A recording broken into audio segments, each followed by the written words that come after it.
This segment is brought to you by Barker Honda. It's better at Barker.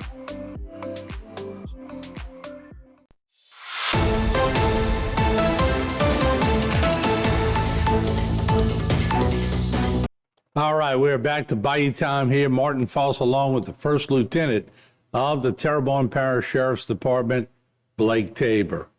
First Lieutenant, good to see you as always. Good to see you too, Martin. Thanks for having me. A lot of news. Let's maybe start with the two that were arrested in the overdose death, if we could start with that. Absolutely. So look, again, this is a case that garnered a lot of interest on our social media posts whenever we put that out at the end of last week.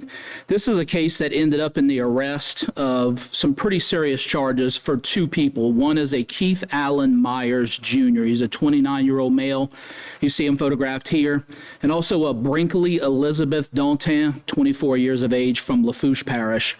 Both persons are still being held at the Lafourche Parish Jail on some outstanding warrants for our charges with this case. So, again, on July 4th, it should have been a festive event, but it kind of turned tragic shortly after 11 when our deputies were called to the 5800 block of Bayou Side Drive, where they discovered a lifeless body on the side of the road. So, of course, the minute our deputies arrived there, they were able to confirm that, in fact, the person was deceased. Mm-hmm. So, again, anytime we have this type of case that's suspicious behavior, our detectives are called in very quickly. And, again, they came in and began to investigate rather quickly, where they determined that it was signs of an overdose that were there. Again, that wasn't confirmed until the autopsy was completed days later, but he did test positive for high levels of heroin inside of his system. So ultimately, detectives discovered some evidence to support that Myers and Dantin had interactions with the male during the time in which he used the illegal narcotics.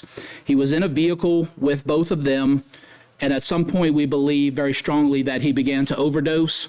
And once that transpired, they pulled to the side of the roadway and removed him and put him on the side of the road, which is almost unfathomable to the human conscience.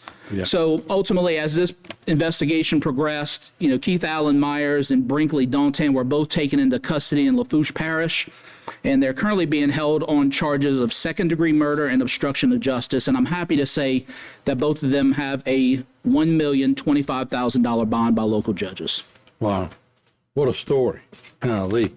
I mean, we hear a lot of stories, but just to discard a body, instead of just trying to bring it in on up to get help if you can. And look, there's a bunch of decisions that we could go over that they could have made differently, right? And certainly the one that they decided upon is clearly not the right one. No doubt. And that ultimately led to why they're in jail, deservingly so. All right, so the sheriff's office, y'all office, cracks down on a child sex abuse, and y'all had an arrest of an 18-year-old.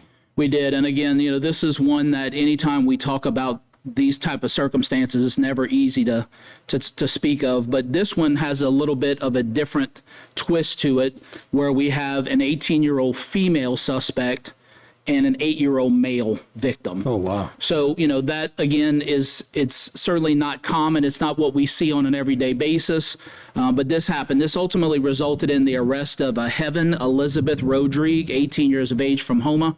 You see her photographed here. So on July 17th, before 11 p.m., our sheriff's office learned of an alleged sexual encounter between an 18-year-old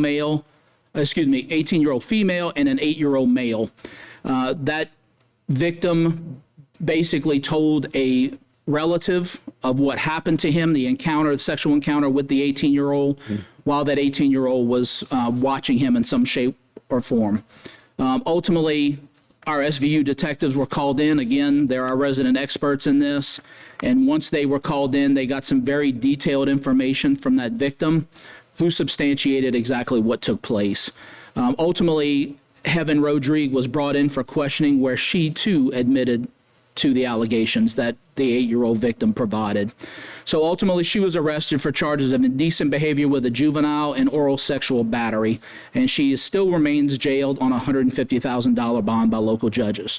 Both of those two cases, and we'll have more after the break, but both of those two you expect to see on national news. Absolutely. Not in Houma, Louisiana.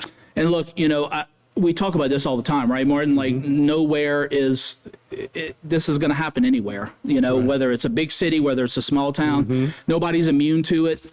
And of course, all we can do as, a law enforcement agency is do our best to educate the public and make sure that these offenders are brought to justice. And that's what happened in this case. We normally see an older male with a younger female. Absolutely.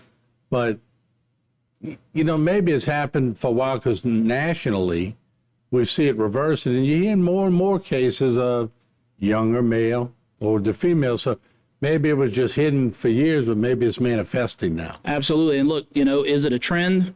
I don't know, but either way, it's quite disturbing.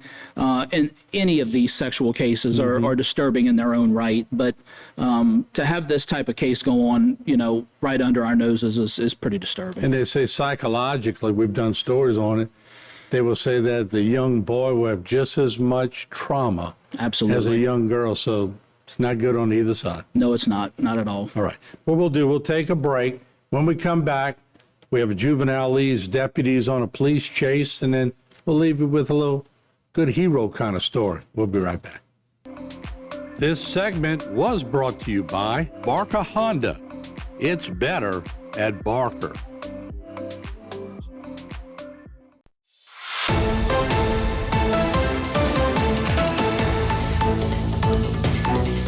All right, we're still with First Lieutenant of the Terrebonne Parish Sheriff's Department, Blake Tabor. We've talked about two horrific crimes in the first segment. We'll get to another segment. Y'all had a juvenile which led deputies on a police chase. Absolutely. So again, this one had the potential to be much worse than how it ended up. So we are grateful that it ended up in no injuries to any innocent driver or the suspect or any officer for that matter. So on Tuesday morning, July 15th, our office was made aware of a stolen vehicle that happened at a local Houma apartment complex on the west side of Houma. So that particular owner contacted us when they realized that the vehicle was stolen.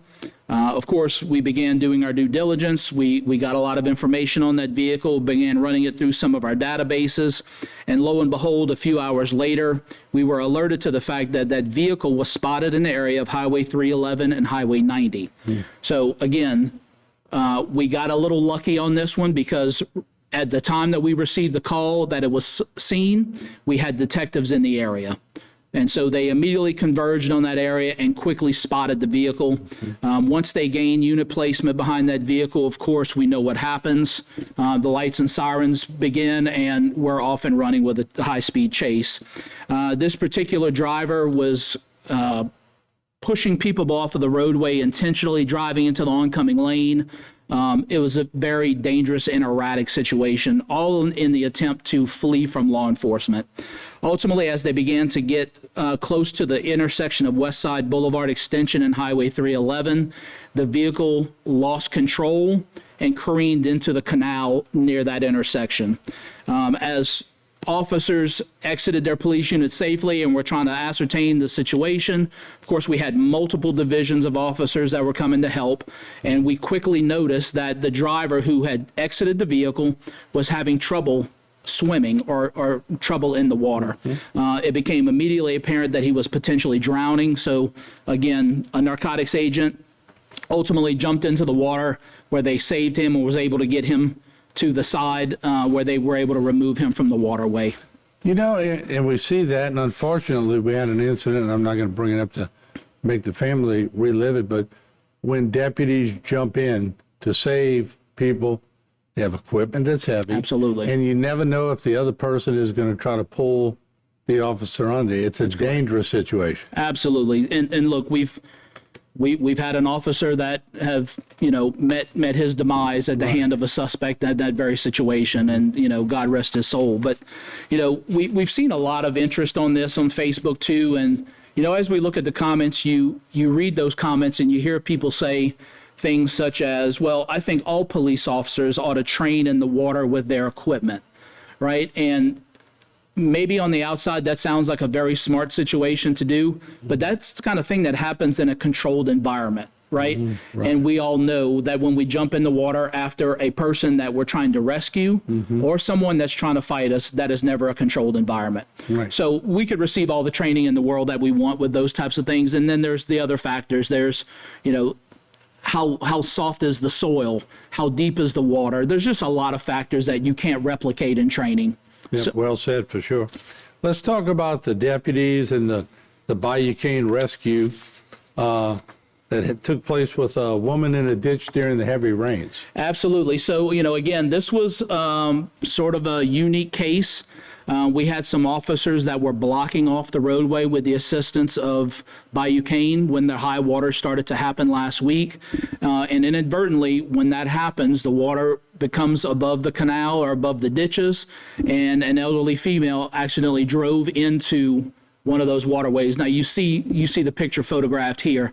Now that doesn't necessarily look very dangerous as it's sitting right here, but when you have an elderly female where we don't know the conditions of her, we don't know the potential that anything could happen. So our officers quickly jumped in, was able to rescue her very quickly with the assistance of Bayou Fire Department, and pulled her to safety. And it was a good story.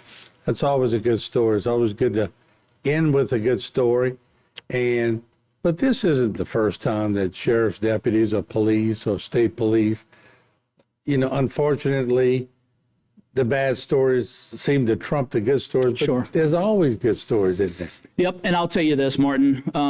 I've worked for this agency and in this parish for close to 27 years now in law enforcement, right? And I am proud to say that each and every person that I've worked with, regardless of the agency they're with, we are all willing to put our life on the line to save someone. And there is no doubt in my mind that any officer that may be around is willing to jump in the water to save someone, willing to stand in front of an innocent person to take a bullet.